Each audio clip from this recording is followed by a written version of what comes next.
Hello friends, আমি শুভম। এখন এই ভিডিওতে একটা ট্রেলার একটা টিজার নিয়ে কথা বলবো। হিন্দি সিনেমার ট্রেলার পরম সুন্দরী, যেটা কালকে বেরিয়েছে, দেখেছি আমি, বাট করা হয়নি কোনো কারণে। এবং কিছুক্ষণ আগে বেরোলো বাংলা সিনেমা দেবী চৌধুরানীর অফিসিয়াল টিজার। সেটা কেমন হলো সেটা নিয়ে কথা বলবো এই ভিডিওতে। প্রথমে হিন্দি সিনেমার ট্রেলারটা নিয়ে কথা বলি, পরম সুন্দরী, যেটাকে আপনারা ভালোবেসে চেন্নাই এক্সপ্রেস লাইটও বলতে পারেন। এবার আমি পজিটিভ দিক নেগেটিভ দিকে আসছি, বাট তার আগে একটা জিনিস আমার বলা, দেখুন, সাবজেক্ট ওয়াইজ যে কোনো জিনিস এক হতেই পারে, ঠিক আছে? দেখুন, সিনেমা এত বেরিয়ে গেছে, তো নতুন কোনো সাবজেক্ট যে আপনি আবিষ্কার করছেন সেটা তো আর হবে না যে নতুন কোনো টপিক আমি আবিষ্কার করলাম, সেটা হবে না। ঘুরিয়ে ফিরিয়ে সব টপিকই কোথাও না কোথাও আপনি দেখবেন, কোথাও না কোথাও রিপিট হচ্ছে, ফাইনে, নো ইস্যু। এই যে সিনেমাটা, যেটা চেন্নাই এক্সপ্রেসের মতোই গল্প, south Indian north Indian, south Indian মেয়ে নর্থ ইন্ডিয়ান ছেলে, তাদের দুজনের মধ্যে দেখা হচ্ছে। দুজনে একদম আলাদা জায়গা থেকে বিলং করে, আলাদা নেচার দুজনের, আলাদা, পুরো মানুষ দুটোই আলাদা। তারা কিভাবে এক হচ্ছে, তাদের ফ্যামিলি থেকে মানছে না, তারপরে অনেক ঝুট ঝামেলা করার পর তারপরে ছেলে গিয়ে মেয়ের ফ্যামিলির মন জয় করছে, তারপরে দুজন এক হয়ে যাচ্ছে। এই গল্পের টেমপ্লেট, এবং যেটা চেন্নাই এক্সপ্রেসেরই মোটামুটি গল্পটার কপি, সেটা আপনি বুঝতেই পারছেন। গল্প সেম, তাতে কোনো অসুবিধা নেই, কিন্তু আপনি ট্রিটমেন্টটাও পুরোপুরি সেম করে দেবেন। আপনি ট্রেলারটা দেখুন, ট্রেলারটায় চেন্নাই এক্সপ্রেসের মতো দেখতে লাগছে, তার কালার টোন, তার লুক অ্যান্ড ফিল, তার কমেডি, যে জিনিসগুলো করার চেষ্টা করা হয়েছে, হ্যাঁ সেটা আলাদা ব্যাপার, ওয়ার্ক করছে না, কারণ ওখানে শাহরুখ খান আর দীপিকা ছিল। এখানে তো সিদ্ধার্থ মালহোত্রা ভালো লাগছে, ভালো অ্যাক্টর। তার সঙ্গে কে আছে? জাহ্নবী কাপুর। এখানে জাহ্নবী কাপুর যতবার মুখ খুলেছে ততবার হেগে ছড়িয়েছে। বিশ্বাস করুন, এখানে জাহ্নবী কাপুরের পারফরমেন্সের জায়গা ছিল, তাকে দেওয়া হয়েছে, ট্রেলার দেখে বোঝা যাচ্ছে, কিন্তু পারফরমেন্সটা উতরাতে পারেনি। আপনি এখানে দেখুন, লুক অ্যান্ড ফিলটা চেন্নাই এক্সপ্রেসের মতো, ওই কালারফুল, ওই একটা হ্যাপি ভাইব দেওয়ার চেষ্টা। শাহরুখ খানের বহু জিনিসপত্র কপি করে আনা হয়েছে। হারকার জিতনে ওয়ালে কো বাজিগার कहते हैं। চার্চের একটা সিন ছিল ডিডিএল যেতে, যেখানে কাজল বাসে বসে থাকবে, শাহরুখ খান চার্চ থেকে ওই জিসাস ক্রাইস্টের কাছে প্রার্থনা করে বাসে আসবে। কাজল জিজ্ঞেস করবে, क्या कर रही थी इतना देर चर्च में? শাহরুখ খান বলবে বলবে চার্চ মে। এই যে জায়গাটা, সেই চার্চের একটা সিন এখানে আনা হয়েছে।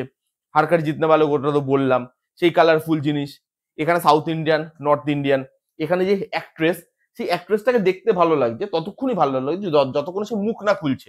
সেই জন্য কি হচ্ছে, সিদ্ধার্থ মালহোত্রা এবং আমাদের জাহ্নবী কাপুর, এদের দুজনকে দেখতে ভালো লাগলো, তাদের অ্যাক্টিংটা না আলাদা টোনে হচ্ছে। সেই জন্য কেমিস্ট্রিটা ট্রেলারে অনেক জায়গায় ওয়ার্ক করছে, অনেক জায়গায় করছে না।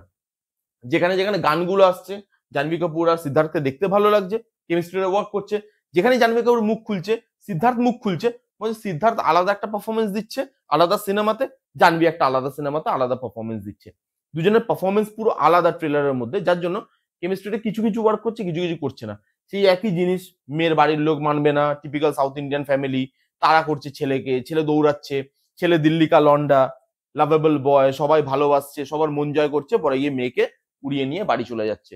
যে একই ধরনের গল্প, গল্প এক রাখছো, ট্রিটমেন্ট এক রাখছো, শাহরুখ খানের মতো করার চেষ্টা করছো। কমেডি, এই ট্রেলারে কত জায়গায় কমেডি ছিল, একটা জায়গায় কমেডি ওয়ার্ক করছে না। লাস্টে জাহ্নবী কাপুরের একটা ডায়লগ আছে, যেখানে ওই সাউথ ইন্ডিয়ান নর্থ ইন্ডিয়ানের একটা জায়গায় ঝগড়া করবে দুজন, মোহনলাল আল্লু অর্জুন, এখানে জাহ্নবী কাপুরের একটা ডায়লগ আছে ট্রেলারের একদম লাস্টে। কত সুন্দর জায়গাটা ছিল, কত সুন্দর পারফরমেন্স দেওয়া যেত, জাহ্নবী কাপুর পারলোই না জায়গাটাতে করতে। মনে হলো কতক্ষণে ডায়লগ বলবে, শেষ করবে, ক্যামেরা অফ হবে, বাড়ি চলে যাবে, মানে জাস্ট বমি করার তারা। কতক্ষণ ডায়লগ বলবো, কতক্ষণ হু হু করে বলে আমি শেষ করে বাড়ি চলে যাব। না, আপনি দীপিকার পারফরমেন্সটা দেখুন, সেখানে যে সাউথ ইন্ডিয়ান ল্যাঙ্গুয়েজটাকে অ্যাডাপ্ট করেছিল, সেই কতটা, মানে তখন যখন চেন্নাই এক্সপ্রেস বেরিয়েছিল, কত প্রেস করা হয়েছিল, যে বোঝাই যাচ্ছে না যে দীপিকা পাডুকোন সাউথ ইন্ডিয়ান নয়, এত ভালোভাবে অ্যাডাপ্ট করেছিল। শাহরুখ খানের ক্যারেক্টারটা কত ভালোভাবে প্লে করেছিল। অনেকের চেন্নাই এক্সপ্রেস ভালো লাগে, অনেকের লাগে না, সেটা আলাদা ব্যাপার, কিন্তু তাদের পারফরমেন্স খুব ভালো হয়েছিল। এখানে ভালো লাগছে না, সিদ্ধার্থকে ভালো লাগছে, তার পারফরমেন্স ভালো লাগছে, দুজনকে দেখতে ভালো লাগছে, কিন্তু যে পারফরমেন্স পুরো আলাদা। জাহ্নবী কাপুরকে ভালো লাগছে না, মানায়নি। গানগুলো খুব ভালো, এই সিনেমা যেটা ইউএসবি, গানগুলো ভালো, বিশেষ করে পরদেশিয়া, সোনু নিগমের ওই গানটা না মন নিয়ে নিয়েছি, বিশ্বাস করুন। যতবার শুনছি ততবার শুনতে ইচ্ছা করছে, এবং এই একটা গান যেটা অনেক দিন আমি মনে রাখবো। এই গানগুলো হলে শুনতে ভালো লাগবে, ভালো সাউন্ডে। লুক অ্যান্ড ফিলটা ভালো, ল্যাভিশ, টাকা পয়সা খরচা করা হয়েছে, বলিউডের সিনেমা, আগামাথা থাকুক না থাকুক, টাকা আছে বস, সেটা দিয়ে করা হয়েছে। এবং ট্রেলারটা যে আমাকে খুব ইমপ্রেস করতে পারছে তা নয়, যেটা বললাম যে গানগুলো ভালো, দুজনকে দেখতে ভালো লাগছে, এই আর কি। টাকা পয়সা খরচা করা হয়েছে, এইসব জিনিসপত্র। ট্রেলারটা দেখে খুব যে আমি এক্সাইটেড হচ্ছি, এবং আমার দেখার যে খুব ইচ্ছা রইলো, তা নয়। এবার বাকি আপনারা দেখুন ট্রেলারটা, আপনাদেরকে মতামত কমেন্ট করে জানাতে ভুলবেন না। এবার আসবো দেবী চৌধুরানীর টিজারে। এই ট্রেলারটা দেখার পর মানে আমি না মানে একটা আলাদা জোনে চলে গেছিলাম যে ভাই কি ডিপ্রেশনে চলে গেছে, ভাই কেন আবার চেন্নাই এক্সপ্রেস। দেবী চৌধুরানীর টিজারটা আমাকে সারপ্রাইজ করেছে। টিজারটা এতটা ভালো হবে আমি ভাবিনি। তার কারণ আছে, সেটা আমি আসছি এক এক এক করে। দেবী চৌধুরানী বঙ্কিমচন্দ্র চট্টোপাধ্যায়ের কালজয়ী সৃষ্টি, আপনারা সবাই জানেন। বাঙালি হিসেবে এই গল্পটা পড়েনি এমন কোনো বাঙালি হয়তো থাকবে না, কারণ এরকমই একটা সৃষ্টি, সেটা নিয়ে সিনেমা হচ্ছে, বড় পর্দায় আনা হচ্ছে এবং খুব ভালো লাগছে জিনিসটা দেখে। বুম্বাদা আছে, শ্রাবন্তী আছে। এবার যখন এর গ্লিমস বেরিয়েছিল আমার বারবার মনে হচ্ছিল কি শ্রাবন্তী কি রোলটা জাস্টিফাই করতে পারবে, ফুটিয়ে তুলতে পারবে। কারণ দেখুন শ্রাবন্তী অ্যাক্ট্রেস ভালো, মাঝে মাঝে ভালো অ্যাক্টিং করে দেয়, কিন্তু তার অ্যাক্টিং এর না কিছু লিমিটেশনস আছে। তার বাইরে গিয়ে তাকে কাজ করতে হতো, কারণ এই ক্যারেক্টারটা সেরকমই পাওয়ারফুল। ওই পাওয়ারটাই ক্যারেক্টার আপনাকে দিতে হতো। তো সেটা কতটা ভালোভাবে পারবে সেটা নিয়ে যথেষ্ট সন্দেহ ছিল। বাট এই টিজারটা দেখার পর তার পারফরমেন্স একদম আহামরি হয়েছে, ভাই পাওয়ারটা পুরো জেনারেট করতে পেরেছে। সেটা তো বলবো না, কিন্তু যতটা খারাপ হবে ভেবেছিলাম ততটা হয়নি। এই টিজারের মধ্যে তাকে ভালো লাগছে দেখে। সেই পাওয়ারটা যতটা সে পেরেছে তার লিমিটেশনস এর মধ্যে থেকে সে দেওয়ার চেষ্টা করেছে। বুম্বাদা ভালো লাগছে দেখে। প্রত্যেকটা অ্যাকশন সিকোয়েন্সে তার তাকানো, তার হাঁটা, কথা বলা, দাঁড়ানো, প্রত্যেকটা জিনিস খুব ভালো, পাওয়ারফুল। তাকে দেখতে ভালো লাগছে, তাদের দুজনকে একসাথে ভালো লাগছে দেখেন। এখানে অ্যাকশন সিকোয়েন্স গুলো সেগুলো ভালো, ল্যাভিশ ভাবে শুট করার চেষ্টা করা হয়েছে। কেন চেষ্টা করা হয়েছে সেটা আমি বলি আপনাদেরকে। দেখুন বারবার আমরা পডকাস্টে আলোচনা করেছি এবং এটা নিয়ে আগে অনেক কথা হয়েছে যে দেবী চৌধুরানী, রঘু ডাকাত, এই সিনেমাগুলো না বাজেট ডিমান্ড করে। যেই বাজেটটা ডিমান্ড করে সেটা দেওয়ার মতো জায়গা বাংলা ইন্ডাস্ট্রিতে এখন নেই। যেই বাজেটে এই সিনেমাগুলো তৈরি হচ্ছে এর থেকে অনেক বেশি বাজেট এই সিনেমাগুলো ডিমান্ড করে, কারণ এর মধ্যে ভিএফএক্স দেখাতে হবে, সেই এরাটাকে, সেই পিরিয়ডটাকে তুলে ধরতে হবে যে জিনিসগুলো বাজেটটা ডিমান্ড করে। এখানে একটা ভালো অ্যাকশন সিকোয়েন্স রাখতে গেলে সেখানে আপনাকে ভালো একটা অ্যাকশন মাস্টার দিয়ে কোরিওগ্রাফি করাতে হবে এবং এমন একজনকে দিয়ে করাতে হবে যাতে ওই ফিলটা পাওয়া যায়।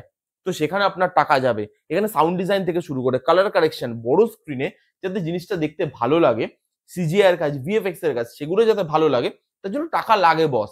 এবং সেই খামতিটা কিন্তু টিজারে আছে, একদম নেই বলবো না, কিন্তু তবু বাংলা সিনেমার বাজেটের রেস্ট্রিকশনের থেকে তারা যেভাবে করার চেষ্টা করেছে সেটাকে সাধুবাদ জানাতে হয়। হ্যাঁ, কিছু ভিএফএক্স এর শট, কিছু সিজিআই এর শট, ওগুলো ফেক লাগছে, বোঝা যাচ্ছে, কিন্তু এই বাজেটের রেস্ট্রিকশনে আমি বলবো ঠিক আছে। এমন না ওয়ার টু বিশাল বাজেট তবুও বোঝা যাচ্ছে।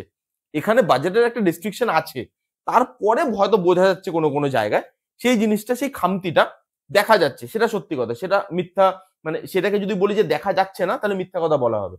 কিন্তু তারা চেষ্টা করেছে যে গ্র্যান্ড স্কেলে জিনিসটাকে প্রেজেন্ট করার দরকার, তারা চেষ্টা করেছে ওইটাকে ছোঁয়ার।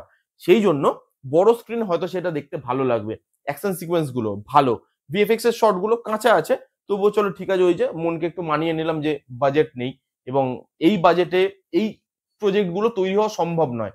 তো সেখানে ভিএফএক্স এর কাজ ঠিকঠাক মোটামুটি।